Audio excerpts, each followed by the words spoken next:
uNkulunkulu akulonde uphile uphushe uphumelele. Lona nguPastor Ulingo lo obuya achaza amaphupho. Inamba-ke uzoyisensa ngoba uyitsala uyimember. Imember-ke yilo muntu ocontribute on monthly basis ngokuncane okulingana amandla akhe. Noma-ke ungumlandeli awukwazi ukuba imember because awunawo amandla. Kodwa amavidiyo siwaphostayo nsuku zonke ngoba sifaka amavidiyo nsuku zonke uyawabuka uyawalandela ngoba nomuntu one-Wi-Fi noma nedatha. Noma-ke wena umuntu ongakwazi ukwabuka futhi ongeyona imember kodwa uyacontributor uyayeseka i-channel ngaleyo madlana encane onayo yabo uyayiphonse ijezivaneni. So laba bantu kuphela ngilinde libe ngifonele. Uma ungafisi kulaba bantu abathathu awungifonela wehluphi futhi ungifonela. Ngiyacela. Ngiyayithoba. Sibheka la Mampinge ethokuhle.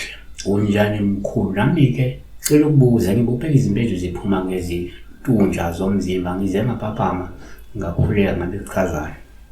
Iphutha kalezi la ngokungibiza ngomkhulu. Angiyena umkhulu uPastor Ulingo. So uphuma impethu ngomzimba yabo ngeziqhu zomzimba. Yini impethu?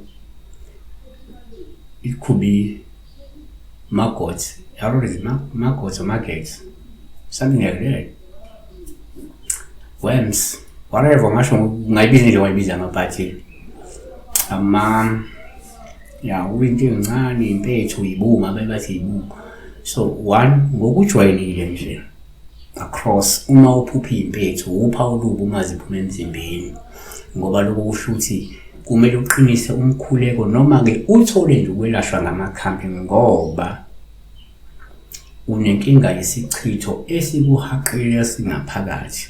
Ngenzeka uyakhonyisa ukuthi ayisukuma uthola imkhuleko uthola i-deliverance noma uthola amakhambi azokukhuculula lesi sichitho. Kodwa ke number 2 kuyenzeka uma uphupha impethu ube nje uphawu oluhle uma iphuma emzimbeni ngoba lokho kungenzeka uthola ukuthi kusho uma ukuthi umuntu osanda kuthola imikhuleko ngabe kunomuntu osanda kukhulekela noma ibandla osanda kukhulekela noma usanda kuzikhulekela wazila.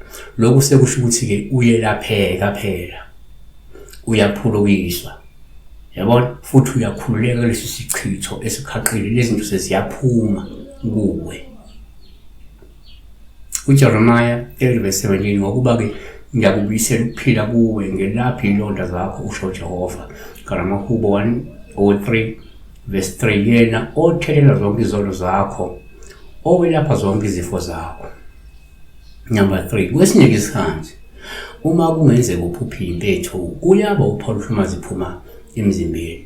Lokhu kusho ukuthi uma ukuthi wena kunezimbiza noma izwasho ozisebenzisa njengamanje ezimalana nokugula kwakho uyelapheka phela kade siphuma lesichitho sikubambile ngoba omunye umuntu iphupho lifika ngoba kunamakhambi vela wasebenzisa bese bona ephuma impethu ziyaphuma. Kusho ukuthi le mbizo oyiphuzayo noma lento ofutha ngayo noma lento ochatha ngayo noma lento okugeza ngayo isiqosha lezi impethu ezingaphakathi eziyisichitho yabona.